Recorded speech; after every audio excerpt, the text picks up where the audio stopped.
გადაადგილება არის ნომერ პირველი პრობლემა აქაურებისთვის.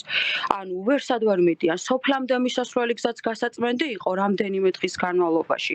სოფელში გასაწმენდი იყო, რა თქმა უნდა, შიდა საუბნო გზა. მხოლოდ დღეს, ანუ გასული კვირის ხუთშაბათს დაიწყო თოვლი, ხო? და მხოლოდ დღეს, ერთი კვირის შემდეგ და უფრო მეტი კიდევ მხოლოდ დღეს გაიწმინდა საუბნო გზა სოფელში, ცოტა ხნის წინ ჩამოიარა და აიარა ტრაქტორმა და გუშინ გაწმინდეს თუ არ ვცდები რაიონული ცენტრიდან, ანუ ხარაგაულიდან სოფლამდე მოსასვლელი გზა.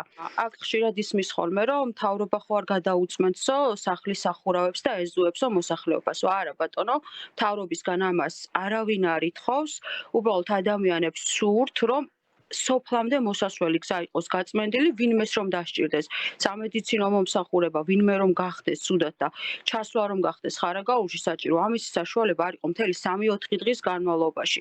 და ვისხადით ჩუმად, ხმასაც არ ვიღებდით. თუ კი ვინმე ხმას გამოიღებს, პირიქით ესაუბრებიან, რომ არ უნდა იყოს ასეთი საუბარი. ძალიან რთული მდგომარეობა ზოგადად. შეიძლება ადგილობრივმა გაკვალოს და გაწმინდოს, რა თქმა უნდა, და დათოვლოს სახლი და საკუთარი ეზო, თორე ცენტრალურ გზას ხო ვერაფერს გაუკეთებს ადგილობრივი. მათ უნდა დაეწყოთ თავიდანვე, ჩემი აზრი ასეთია. სანამ გახდებოდა 1 მეტრ-ნახევარი დაუშვათ თოვლის საფარი, მანამდე უნდა გაეკეთებინათ ყველაფერი, რომ ცენტრალური გზა მაინც ყოფილიყო გაწმენდილი.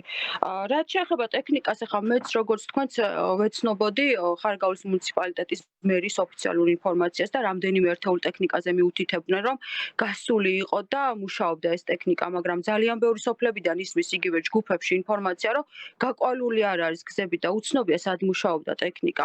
ალბათ რაიონულ ცენტრში, შიგ ხარაგაულში აკეთებდნენ ამ ყველაფერს, იმიტომ რომ ბევრი სოფელი დღემდე ჩაკეტილია. ასეთი ინფორმაცია და ადგილობრივი ხელისუფლებიდანაც არავინ გამოჩენილი, არავის დაუიმედებია ეს ხალხი, როცა 2 მეტრამდე იყო თოვლი დაახლოებით და საშველი არ საიდან არ ჩანდა, უფრო იმის იმედზე იყო აქაური მოსახლეობა, რომ გამოიამიდებდა. მაგალითად, მე პირადად შუახნის ასაკის დედა მყავს სახლში და დაუშვათ რაღაც რო დასჭირვებოდა, ფიზიკურად ვერ გადავიყვანდით.